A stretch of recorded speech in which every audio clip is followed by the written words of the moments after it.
Alrighty, we are more than halfway done, and you should be on the second page of your notes in your interactive notebook, the second flippable that we made include in there yesterday.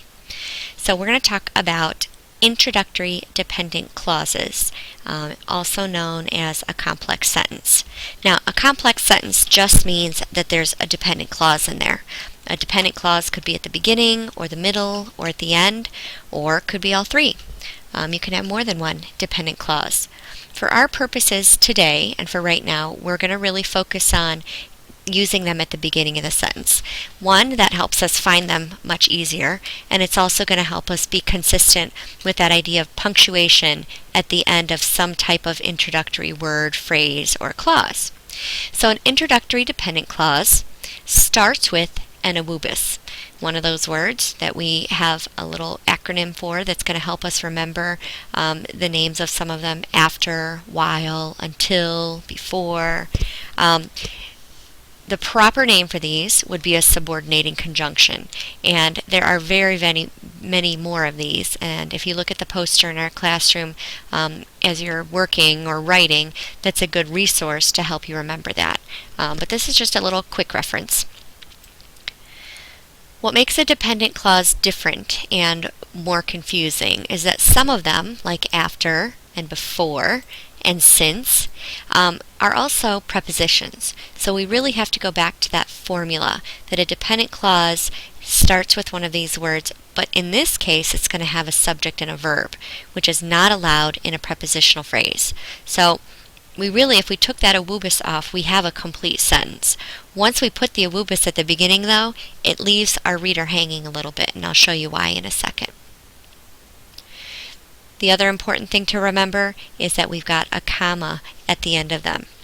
And something that I didn't add and need to is that they also act as transitions when we use them in writing. Okay? So let's take a look at an example of a sentence. When I heard Evanescence the first time, I became a huge fan. I see my awubis here as when. If I take it off, I have a complete sentence. I heard Evanescence for the first time. When I put that when at the beginning, it leaves my reader hanging. When I heard Evanescence the first time, then I want to think, well, what happened when you heard it the first time? I became a huge fan. So this part of our sentence is an independent clause. It's a complete sentence. This part is dependent upon the rest of that sentence in order to make sense. It doesn't make sense by itself. So we're looking for a sentence that has one of those awubises at the beginning, when. I could say after I heard Evanescence for the first time. But the main thing is here that there's a subject and a verb. I heard. And these are probably the trickiest things that we're going to have to learn about this year. So the sooner that you kind of get that separation between what a prepositional phrase and a dependent clause is, the easier it's going to be for you. And it really boils down to that verb. The next type of varied sentence, and we have talked much about these, and we're usually looking at them in our writing, but let's talk about how you can incorporate them into your writing. We know what figurative language is: similes, metaphors, personification, and hyperboles, but we can put them into our writing to make it sound a lot more descriptive, and really it makes your writing sound a lot more fun. They can be added anywhere in a sentence. Unlike all of our introductory words and phrases, you don't need to start your sentence with a simile or a metaphor. You can kind of put it in wherever you want to. And a good place to put them is to be thinking about, ideas, images that you want your reader to see and understand, and what you can relate it to, how you can compare it. The best way to really get better at writing figurative language is to start finding figurative language. Listen to it when you're reading. Look for examples of figurative language, because all good writers use it. So my example is, listening to heavy metal music on the way to work in the morning wakes me up like drinking a pot of strong coffee. I've got a simile here because I've got a comparison using like. I'm comparing drinking a pot of coffee to listening to heavy metal music. When we do a simile, we're thinking of, well, what quality do they both share? They both wake you up. So that's a good simile that maybe I could think if my reader, my audience, might be able to identify with a little bit more. We've talked about commands, and these can't always be put into sentences or into any type of writing that you're doing, but it's just something that you need to be aware of as a good varied sentence type, and that is a command. Our commands often start with a verb, and that's because they're commanding you, the subject, to do something. So, for example, don't listen to heavy metal music when you're doing your homework. Okay, that's a command to you, telling you not to listen to heavy metal music. You know why, right? Because it can be a little distracting. You should always listen to classical music when you're doing your homework.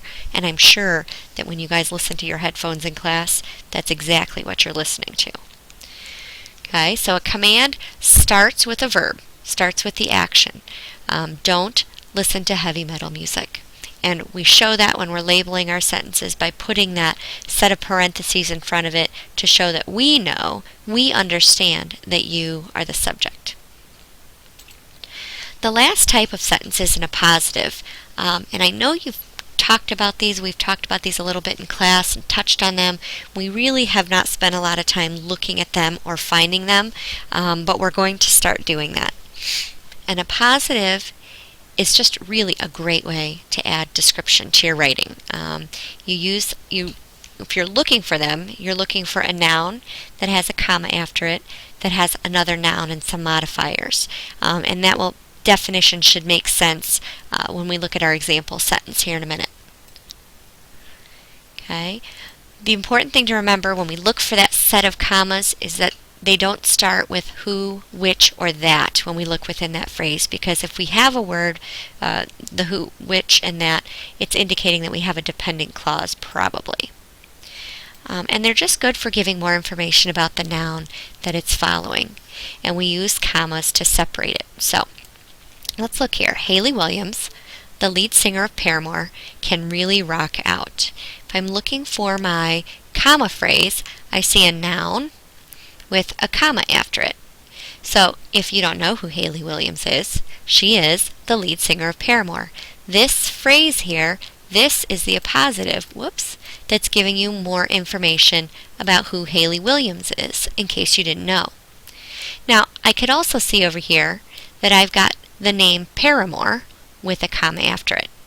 If I'm not sure where the appositive is, I look at the phrase that comes after and think, does can really rock out give me more information about Paramore, like who Paramore is or what they're like? This is my verb phrase. What are they doing? They can really rock out. But that's not a noun phrase that's giving more information about Paramore. Another way to check for your appositive is see if you can take it out. If I think that can really rock out is an appositive, then it doesn't need to be in the sentence. I should be able to say, Hayley Williams, the lead singer of Paramore. That, of course, is not a complete sentence, so this can't be an appositive. It has to be there. I could take this phrase out. Hayley Williams can really rock out. The lead singer of Paramore doesn't have to be in that sentence. It's an appositive. It can be taken out. But with that appositive in there, it really doubles, sometimes more than doubles, the length of your sentence, gives it some good variety, and helps your reader get a better image of who it is that you're talking about. Okay? So this should complete all of your notes for today. What I would like for you to do when you are done is open a new document, and you're going to do a journal today.